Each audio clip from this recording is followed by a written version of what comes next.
The Gambia Press Union has said it is not a party to the move by the National Assembly's decision to ban journalists from reporting on the third ordinary session of the National Assembly. More of that in this report by Ibrahim Sonko.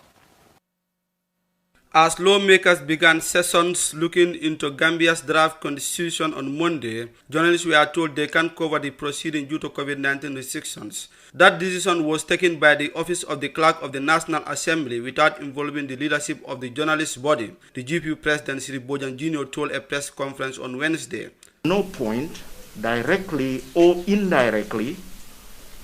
was contacted by anybody, either the parliament or anywhere else, about this development prior to the refusal of the parliament to allow these journalists to enter the building.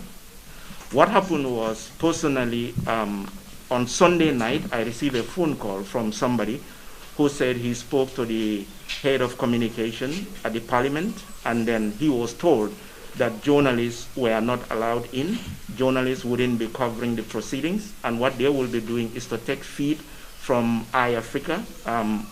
from the floor. On Tuesday, the clerk of the National Assembly said only a few journalists will be allowed to cover the proceedings and that the rest can take raw video footage from social media. But the Gambia Press Union is not happy with this decision. Sirif Bojan Jr. said if it requires challenging the decision in court, they will.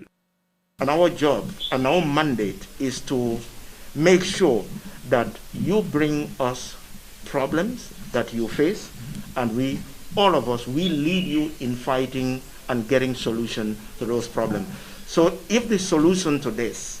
either short term or long term, is going to court, the GPU will not hesitate to go to court. The GPU is going to court before to represent groups, to represent individuals, the cost of the GPU, and of course this will not be an exception. So to answer your question, I will not rule that out. Only 3 media houses are allowed direct access to the proceedings of the National Assembly in the Gambian capital, Banjul, and the GPU leader said those denied access should not antagonize their colleagues. Ladies and gentlemen, I have to stress that our colleagues, QTV, Eyeafrica,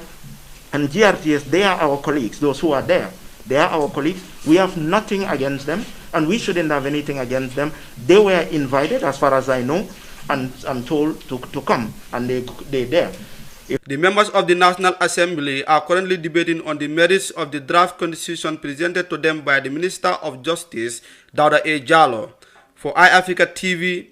I am Ibrahim Sonko. Ibrahim Sonko, thank you very much for that report. Munekalu Amsolo. National Assembly bi depuis gañu deny some journalists from covering the National Assembly sessions, the draft constitution. Lolu nonu ñi dañ merci lolu journalists yi dañ mer social media bi ñu bari ñu ngi binda di wax lu nekk because ñu ne ñetti media house rek lañ allowed mo nekk GRTS, the state broadcaster, Eyeafrica TV, and of course QTV ñu rek lañ allow pour ñu mëna cover National Assembly proceedings. Why President ni Gambia Press Union Sirif Bojan Jr. mom lum nekk di wax mo nekk ne mom ken callut ko from the National Assembly pour wax ko ne dañoo ban some journalists from entering, like dañoo limit the number of journalists yoo xam ne dañoo dem si National Assembly chamber si cover proceedings mu ne am na ku ko call mu wax ko loolu noonu mu ne since then they've been engaging with the National Assembly. Why gis nañ ne even with their engagement dara génnut si loolu noonu. So as a result mu ne moom sax yi fi court sax rulut ko out. Su dee ne jar na gaa ñu dem court dañoo dem court because demoon nañ court previously di yóbbu nañ ay government bi si court bi and all that issues affecting journalists. So mune they are not ruling the court issues out. But am na lu wax ñang loo xam ne dafa am solo torop moo nekk ne ñuñ colleagues lañ ñuñ benn lañ ñu ñoo bokka si mbir mi ñu ñoo booloo. So yi fi enmity daal ay ŋaañu wante daal waruta duga suñ diggante because dañ allow kii allowuñ kii mu ne duga na kii mu ne dugut. What is important here is National Assembly bi su liyee gaay what is ñun journalist lu ñu war a def moo nekk ne ñu xool ban solution ban pexe la ñoo andi pour ñu yëpp ñu mun a benefit from it, ñu yëpp ñu mun a am live feeds from the National Assembly waaye nekkut pour ŋaañi wante wala xeetante wala waxante kàddu yoo xam ne sa jarut ko. that's true dëgg la comme ni mu ko waxee moom président Gambia press union bi wax na wax ju am solo because soo gisee si fu mu tënkee waxam sax mu ngi laa woon ne kenn amul right pour nga blame ku si mel ni ñetti media house yi fa invite noonu because ñooñu dañ leen fa invite aaya ñeneen du ñoom ñoo fa dem soo si biir aaya ñeneen boobu benn décision amul bu war a tax ñetti ñooñu war a génne liggéey boobu ñoom tam pour jàppale ñële is not àgguñ si level boobu noonu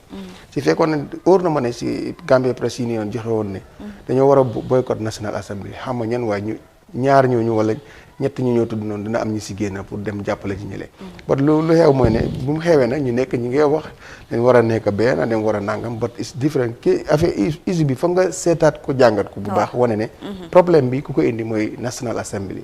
ñoom ñoo seen organise moo des gos lu xew mooy ne liñ tëraloon balaa parlement bi di ubbi yëgaluñ ko taskati xibaar yi te loolu dafa waroon dañ ko waroon a yëgal taskati xibaar te am na buntu bu gën a gaaw mooy Gambia Press Union wax ko directly su boobaa waxtaan mënoon na am solution ñëw waaw ñu sàkku seet pexe yi ñoo def ba ku nekk def sa liggéey te luñ bëgg a loi yi ñu bëgg kenn du ko jalgati ba pare ñoom luñ bëgg dinañ ko am ba loolu moo amul kon blame bi si National Assembly ñu foofu lay dellu because seen tëralin ak seen loi niñ ko doxee lan moo baaxul because dafa am niñ ko seexaat dañ ko war a yëg ko on time indi saafara si loolu ko doon tey coow li du am naa yaag tey gis nga ko sax am na members ci parlement yi nga xam ne nii bëgg neen te laajte neen pour ñooñu ñu ñëw dugga waaye fekk ñoom seen dogal bi already dem na bot nekku dogal bu nga xam ne dafa baax si ñëpp dogal bu nga xam ne dafa des lu des mooy ne amul yëgle bu si am seen diggante there's no communication boo xam te démba sax ñu doon wax mbiri démocratie press freedom Yankuba dégg nga lu wax mu ne laws yu fa nekk laws even about this laws yu fa nekk government bi di wax Gambia Press Union ñoom ñoo ko sponsor ñoom ñoo ko champion so government bi warut a jël crédit ki loolu so démba rek ñu ngi doon wax mbiri démocratie freedom of the media freedom of press waaye foog loo façon yi daal dafa tax media bi mu delluwaat fu mu jógee woon non soo xamut sax da ngaa laajte parce que xëy na ñoom office of clerk xamuñ naka la media day demee si àdduna bi pour media boo gis si conférence boo gis bu mag am na media bi day jiitu du sablaay ñeneen waaye loolu dafa niit pour nga wax ak ñi nga xam ne seen xam-xam dafa màcc si loolu su ko defee buñ la xalalee yow doo si daanu doo si am si kànge te terewul ñëpp danañ am seen liggéey ifin football lii rek ngay gis rek télé bu si ne benn caméra rek la te ñaata channel ñoo ko dee génnee so loolu yëpp mënoon na am si National Assembly waaye loolu ñoom seen xëy na seen xam-xam màcc si te dégluwuñu xalaat yi koo xam ne seen xam-xam dafa màcc si loolu ba nga xam ne nii lii indil ñëwal leen tey du doon xew xam naa yaa dinañ si bàyyi xel pour ëllëg waaye nekkul tam loo xam ne rafetlu nañ ko tam dafi na li waa baax na loolu daa rafetluñ ko loolu nekkul lu baax nekkul loo xam ne dafa yóbbu réew kanam di segregation yi di wax ñi dañoo duga ñi duñ duga national interest lu mel ni the draft constitution every journalist should be allowed at the National Assembly chambers to cover the proceedings because dafa important torop this is history in the Gambia